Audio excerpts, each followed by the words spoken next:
Salut la Ranger Family, ici Timer, j'espère que vous allez bien. Aujourd'hui, je vous propose de faire un petit unboxing, celui du Megazord de la collection Zap d'Hasbro. Et là vous allez me dire, t'es gentil Timer, mais on en a déjà vu 100 fois des unboxings du Megazord de la collection Zap d'Hasbro. Du coup, j'ai décidé de rajouter à ça la comparaison avec le Megazord de la collection Legacy de Bandai. Et là vous me dites, ok Timer, ça j'en ai vu un peu moins. Vous êtes prêts? C'est parti!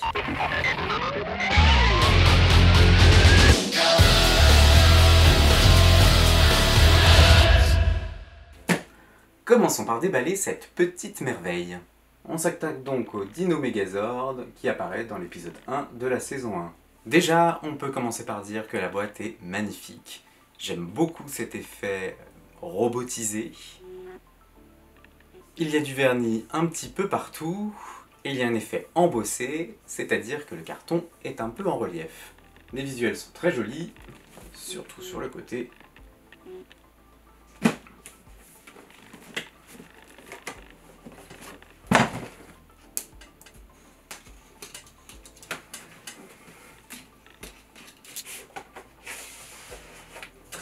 Très joli dessin sur la boîte.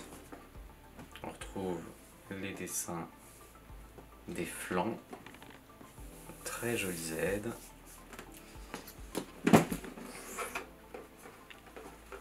On a à l'intérieur donc les répliques des commandes des cockpits des dinosaures. Et derrière les commandes, on retrouve chaque dinosaure. On commence donc par le tyrannosaure. Des jolis sacs en papier qui reprennent le symbole du Z. L'épée.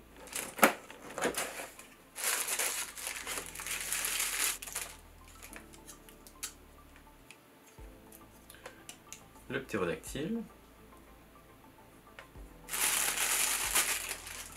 Alors là, on a plein de choses. Les canons, une paire de mains complémentaires pour le Megazord et les 50 jars miniatures à la taille du Megazord. Le mastodonte.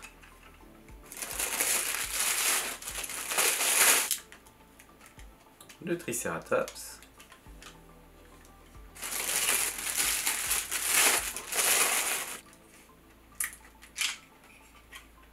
Et le Smilodon.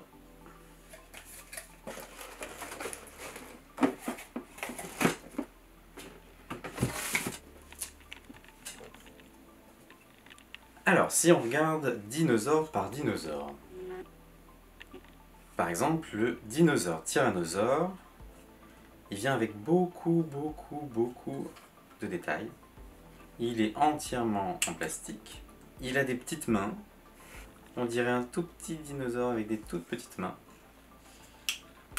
Ses jambes peuvent bouger, s'écarter, ses mains et ses bras aussi. Je trouve qu'il a une tête très carrée. Je dois admettre qu'à première vue, je trouve que c'est pas le dinosaure tyrannosaure le mieux réussi. Pour le mastodonte, c'est assez classique. Sa trompe bouge à droite à gauche. Mais c'est tout, le reste ne bouge pas du tout. Il vient lui aussi avec beaucoup de détails. Il est en plastique entièrement. Rien de spécial à dire. Il a une jolie tête. Un peu carré aussi. Pour le Smilodon, il y a beaucoup de peinture, beaucoup de détails. Tout est en plastique. Je crois qu'on a bien compris que tout le Megazord était purement en plastique. Son corps bouge. On peut bouger ses pattes avant et arrière. On peut bouger la tête. Il est pas mal, il a plutôt une bonne tête. Pour le Triceratops, donc pareil, tout est en plastique. Bon, celui-là est assez basique. Il n'y a pas de petit trou en dessous. La tête peut se lever, peut bouger. La bouche s'ouvre. Il y a des lasers derrière. C'est pas mal. Et le ptérodactyle, bon, ça c'est plus basique, je crois que ça n'existe pas. Voilà, il a ses petites ailes qui sont assez carrées pour le coup. Sa tête. Petit truc sympa, c'est qu'on peut ajuster ses ailes arrière. Je vous propose de les mettre de côté et d'ouvrir le Legacy. On part sur le Megazord Legacy de Bandai. Au niveau de la boîte, c'est assez joli, c'est fait dans un carton qui est très résistant. Ça reprend en fait les designs des tout premières boîtes qui sont sorties donc 20 ans auparavant, puisqu'on fêtait là le 20e anniversaire de Power Rangers, avec l'histoire sur le côté, tout le système Megazord à l'arrière et la fiche de description sur le côté. La boîte joue beaucoup sur la nostalgie et ça fonctionne plutôt bien, mais personnellement je préfère la boîte du Zap que je trouve beaucoup plus quali. Ouvrons-la. Alors, première chose qu'on remarque, c'est qu'il y a des autocollants. Et ça, on n'aime pas trop les autocollants, surtout sur du premium. C'est pas grave. Megazord est déjà monté.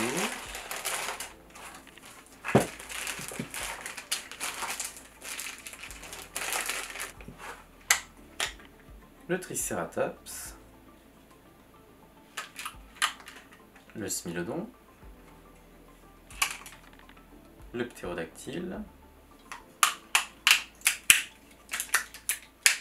Le Mastodonte. Et le Tyrannosaure.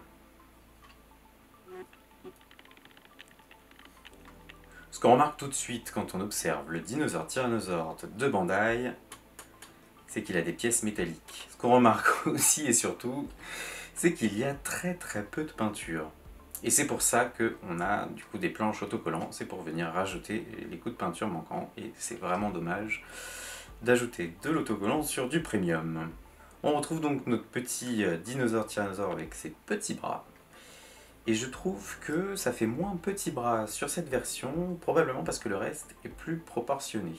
La tête est moins anguleuse, et je la trouve plus fidèle de celle qu'on voit à la télé.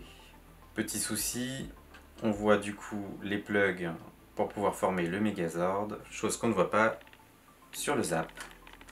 Si je les mets l'un à côté de l'autre, on voit qu'il y a une petite différence de taille.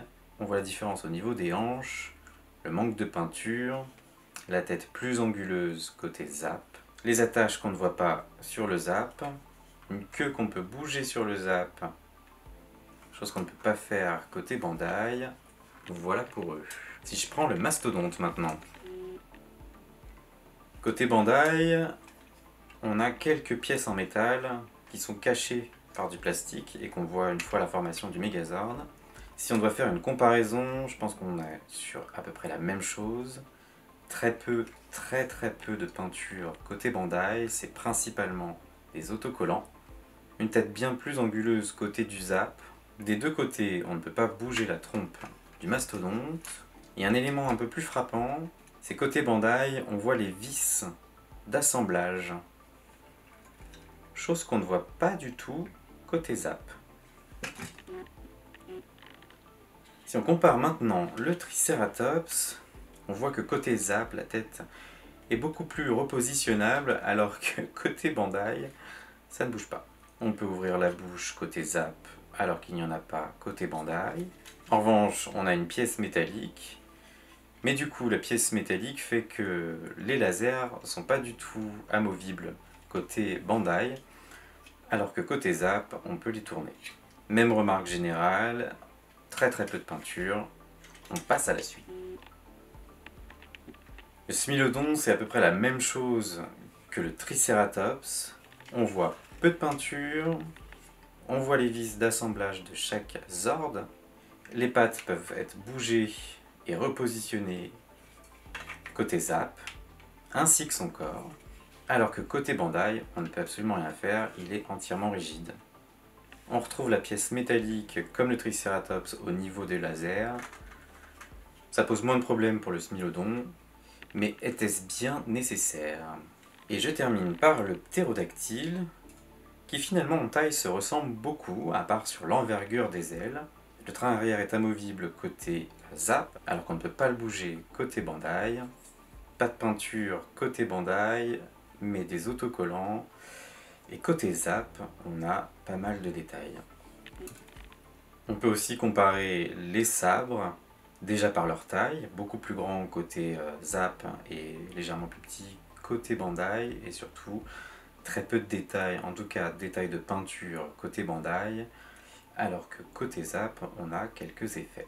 Je vous propose de former le Megazord. Séquence Megazord enclenchée.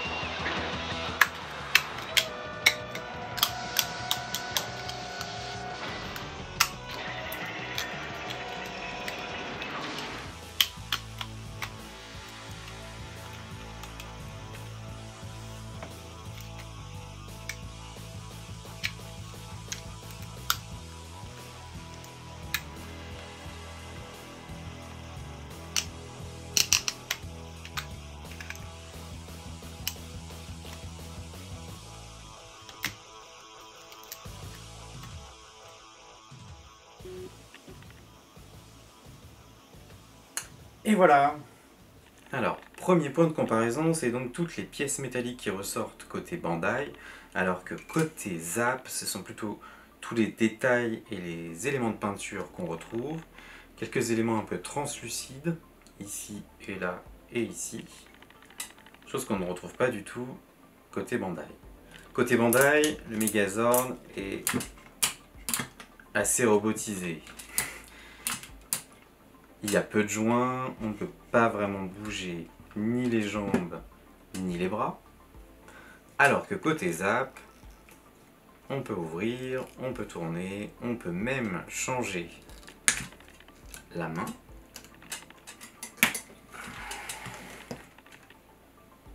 On voit que le tout est articulé.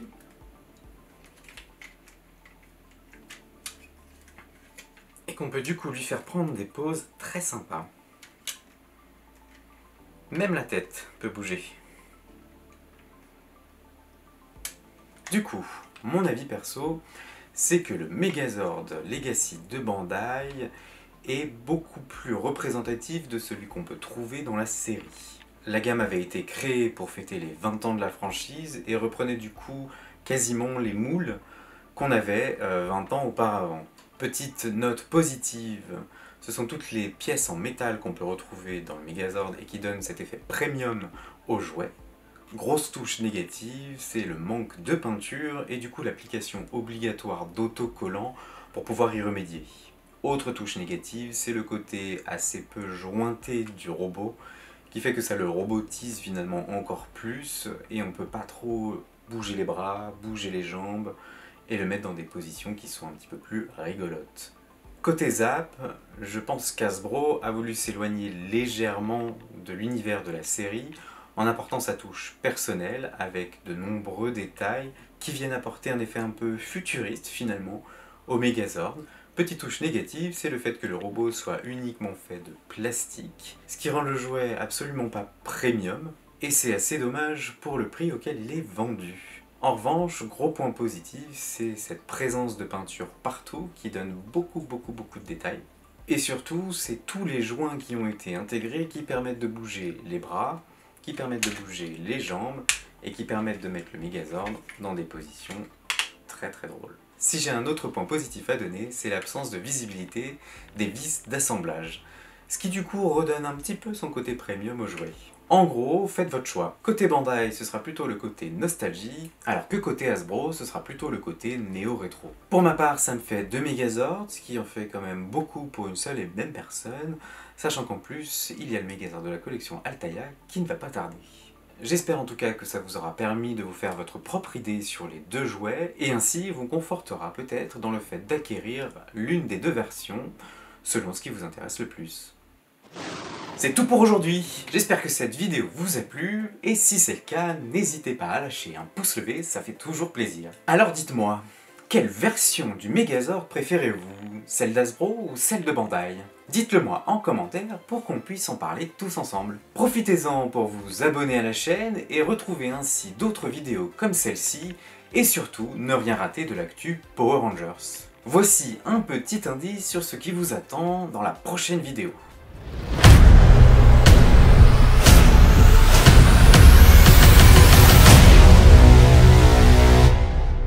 Je vous retrouve la semaine prochaine. Allez, salut!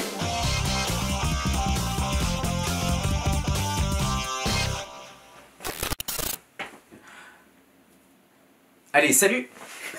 Qu'est-ce que j'ai fait?